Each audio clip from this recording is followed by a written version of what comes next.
فرعون نے کہا رب العالمین کیا چیز ہے؟ موسیٰ نے کہا آسمانوں اور زمین اور جو کچھ ان دونوں میں ہے سب کا مالک، بشرط یہ کہ تم لوگوں کو یقین ہو۔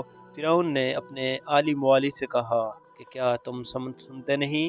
موسیٰ نے کہا تمہارا اور تمہارے پہلے باپ دادا کا مالک۔ فرعون نے کہا کہ یہ پیغمبر جو تمہاری طرف بھیجا گیا ہے باولا ہے۔ موسیٰ نے کہا کہ مشرق اور مغرب اور جو کچھ ان دونوں میں ہے ان سب کا مالک، بشرط یہ کہ تم کو سمجھ ہو۔ فرعون نے کہا کہ اگر تم نے میرے سوا کسی اور کو معبود بنایا تو میں تمہیں قید کر دوں گا۔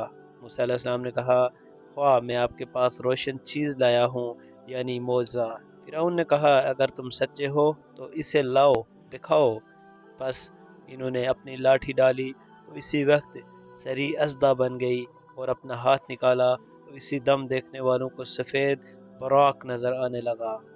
فرعون نے اپنے گروہ کے سرداروں سے کہا کہ یہ تو کام فن جادوگر ہے، چاہتا ہے کہ تم کو اپنے جادو کے زور سے تمہارے ملک سے نکال دے، تو تمہاری کیا رائے ہے؟ انہوں نے کہا کہ اسے اور اس کے بھائی کے بارے میں کچھ توقف کرو اور شہر میں نقیب بھیج دے کہ سب ماہر جادوگروں کو جمع کر کے آپ کے پاس لائیں۔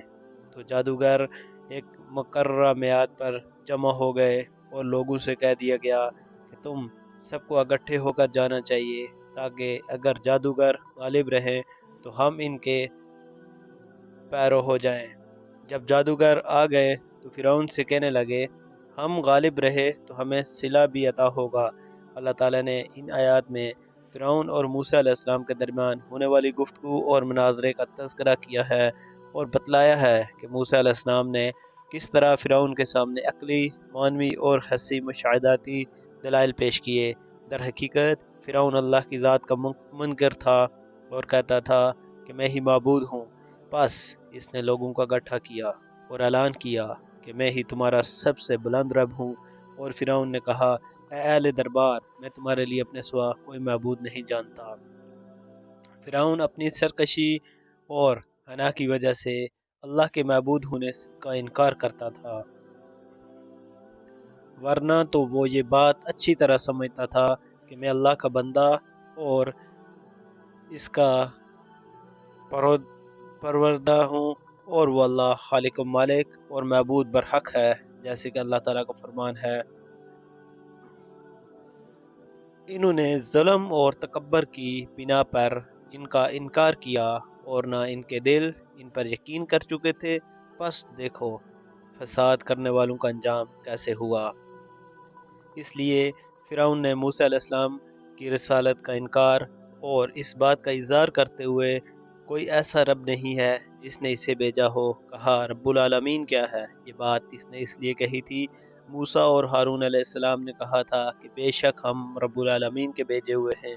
گویا فرعون ان سے پوچھنا چاہتا تھا کہ رب العالمین کون ہے جس کے بارے میں تم کہتے ہو کہ اس نے تم کو رسول بنا کر بھیجا ہے؟ موسیٰ علیہ السلام نے اس کا جواب یہ دیا کہ وہ آسمانوں اور زمین اور دونوں کے درمیان ہر چیز کا رب ہے، اگر تم یقین کرنے والے ہو، یعنی کہ تم کو جو یہ آسمان اور زمین نظر آ رہے ہیں ان کا رب، اور جو کچھ ان دونوں کے درمیان بے شمار مخلوقات میں مثلا بادل، ہوائیں، بارش، نباتات، جمادات وغیرہ سب کا رب ہے، جن کے بارے میں ہر عقل مند آدمی یقین رکھتا ہے کہ یہ چیزیں خود بخود میں نہیں آئیں، لازماً ان کا کوئی ایجاد کرنے والا، پیدا کرنے والا ہے، اور وہ صرف اللہ تعالیٰ ہے جس کے سوا کوئی معبود نہیں ہے، اور وہی رب العالمین ہے۔ اے فرعون، عذرا، تمسخر اور حقارت اپنے ارد گرد کے وزراء اور دیگر ساتھیوں کو کہنے لگا کہ کیا تم کو یہ کلام سن نہیں رہے؟ تو موسیٰ علیہ السلام نے ان سب کو مخاطب ہو کر فرمایا کہ وہ تمہارا اور تمہارے سے پہلے باپ دادا کا رب ہے، یعنی وہی اللہ رب العالمین ہے جس نے تم کو اور تمہارے باپ دادا کو اور جتنی قومیں پہلے ہو گزری ہیں ان سب کو پیدا فرمایا، اور یہ بھی تم سب کو معلوم ہے کہ یہ سب خود پیدا نہیں ہوئے بلکہ اللہ رب العالمین نے پیدا کیا ہے۔ اور دوسری جگہ اپنے کلام پاک میں اللہ تعالیٰ نے ان چیزوں کا ذکر فرمایا ہے، یعنی ہم ان کو اپنی نشانیاں اطراف عالم میں اور خود